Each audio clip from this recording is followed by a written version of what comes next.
Let's begin with introduction. Cryptocurrency is a type of digital money that allows people to send and receive money directly with one another faster and with lower fees than traditional banking systems. Popular examples include Bitcoin and Ethereum, which can be used for online payments and investing. Cryptography uses cryptography to convert the information into a secure form through public and private keys without the need for a central authority like a bank so that only authorized parties can read or use it. It ensures confidentiality and authentication, which the information cannot be easily stolen and altered. Cryptocurrency relies on blockchain technology, which is a distributed ledger that records all transactions transparently and securely across a network of computers. This means once a transaction is recorded, it is very difficult to change or fake. Cryptocurrency offers several notable benefits. One of the main advantages is fast and low-cost transactions. Unlike traditional banking systems, cryptocurrency allows users to transfer funds globally within minutes, often with lower transaction fees. Another benefit is decentralization. Cryptocurrency operates without relying on central authorities such as banks or governments. This provides greater financial independence and transparency, especially for individuals who prefer direct control over their assets. Additionally, cryptocurrency has high investment potential. Many investors are attracted to the possibility of significant returns, especially during periods of market growth and technological adoption. However, cryptocurrency also comes with serious drawbacks. The most significant concern is high volatility. Prices can fluctuate drastically within a short period, which exposes investors to substantial financial risk. Another issue is security vulnerability. Cryptocurrency platforms are often targeted by hackers and scammers, and once assets are lost, they are usually difficult or impossible to recover. Lastly, there is regulatory uncertainty. Laws and regulations surrounding cryptocurrency differ across countries and are still evolving. This creates uncertainty for users and investors, particularly in terms of legal protection and compliance with Islamic financial principles. Next we go to the elements of riba in cryptocurrency. This slide introduces the key elements of riba that may arise in cryptocurrency transactions. While cryptocurrency as a digital asset or technology is not inherently riba-based, the issue arises from how it is used in financial transactions. Certain crypto practices closely resemble interest-based financing, which is prohibited in Islam. The main elements of riba identified here are riba al-nasiyah, riba al-fadl, interest-bearing crypto products, debt-based trading of cryptocurrency, and guaranteed capital with profit. These elements help us evaluate whether a crypto activity complies with Sharia principles. Riba al-nasiyah refers to riba that occurs due to a delay in payment or repayment, where an additional amount is charged because of time. In cryptocurrency, this usually appears in crypto lending arrangements. For example, when a person lends cryptocurrency and receives a guaranteed extra amount after a fixed period, the increase is linked purely to time. There is no genuine risk sharing involved. From a Sharia perspective, any increase in a loan due to time delay is considered riba, making such crypto lending arrangements impermissible. Riba al-fadl occurs when there is an unequal exchange of the same ribawi item in a spot transaction. In the context of cryptocurrency, this can happen when the same cryptocurrency, such as Bitcoin for Bitcoin, is exchanged in different quantities without valid justification. Sharia requires that the exchange of the same type of ribawi asset must be equal and immediate. When one party receives more than the other, the excess constitutes riba al-fadl, even if both parties agree to the transaction. Interest-bearing crypto products include staking programs, crypto savings accounts, or lending platforms that promise fixed and guaranteed returns. These products are problematic because the profit is predetermined and does not depend on actual business performance or risk. In Islamic finance, profit must be linked to risk and real economic activity. When a crypto platform guarantees a fixed return regardless of market conditions, it mirrors conventional interest-based deposits, which involve riba and are therefore prohibited.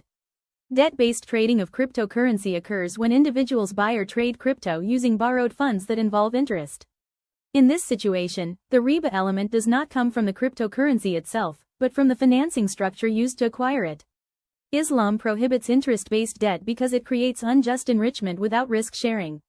Therefore, even if the crypto asset is halal, using interest-based loans to trade crypto introduces riba and makes the transaction non-compliant with Sharia principles. Guaranteed capital with profit refers to arrangements where investors are promised the return of their original capital together with a fixed profit, regardless of market performance. In Sharia, profit is only permissible when the investor bears risk. If both capital and profit are guaranteed, the transaction resembles a loan with interest rather than a genuine investment. This violates the fundamental Islamic finance principle of al-ghum bil ghurm, which means profit must come with risk, making such arrangements impermissible. Elements of gharar in cryptocurrency. The first one, we dive into the defining gharar and prophetic prohibition. In Islamic finance, gharar means excessive uncertainty or unclear terms in a contract, such as when the price, outcome, or subject matter is not clearly known. Gharar is prohibited in Islam because it can cause unfairness, deception, and harm to the parties involved. This prohibition is supported by prophetic teachings, where the Prophet Muhammad forbade transactions involving excessive uncertainty, highlighting the importance of clarity and mutual consent in all financial dealings. When we examine cryptocurrency from this perspective, several elements of gharar can be identified, which are first, high price volatility, second, unclear intrinsic value, and lastly, uncertain ownership and legal status. Firstly, cryptocurrencies are characterized by extreme price volatility. Their values can rise or fall sharply within a very short period, making it difficult for investors to predict outcomes. This level of unpredictability creates significant uncertainty and exposes parties to unfair financial risk. Secondly, cryptocurrencies often lack clear intrinsic value. Unlike traditional assets such as gold, property, or company shares, cryptocurrencies are not backed by tangible assets or government guarantees. Their value is largely driven by speculation, market sentiment, and supply and demand.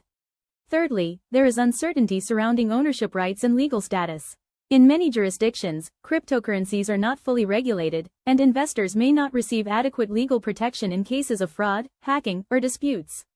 Last but not least, this section discusses fatwa and scholarly opinions on cryptocurrency from an Islamic perspective. In Malaysia, there is no single national fatwa that clearly declares cryptocurrency as fully halal or haram. However, authorities such as the State Mufti offices and the Sharia Advisory Council of the Securities Commission Malaysia recognize cryptocurrency as a digital asset, not as legal tender. Therefore, Muslims are advised to be cautious when dealing with cryptocurrency. Any involvement should avoid elements prohibited in Sharia, such as riba, gharar, and maisar, and must consider potential risks and harm. Some contemporary scholars, such as Mufti Muhammad Abu Bakar, hold a conditional view. They state that cryptocurrency may be permissible if it avoids interest-based activities, leverage trading, and excessive speculation, and is used for legitimate purposes rather than short-term profit-seeking. Next, we examine Indonesia, Egypt, and Turkey, as they represent authoritative Islamic fatwa bodies from different regions. In Indonesia, the Majelis Ulama Indonesia, or MUI, ruled that cryptocurrency is not permissible as a currency.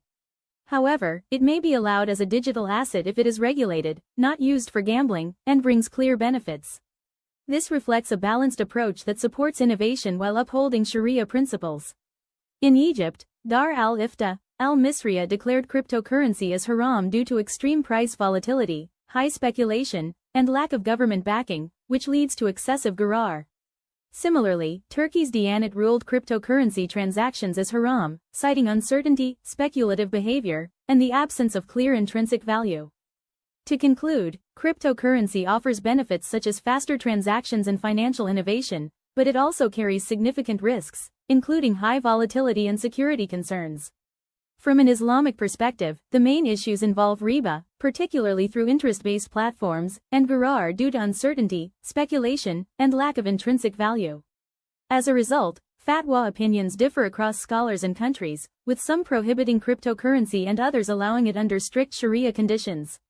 In Malaysia, there is no final national fatwa, so Muslims are advised to be cautious and ensure their involvement aligns with Sharia principles and maqasid Sharia, especially the protection of wealth.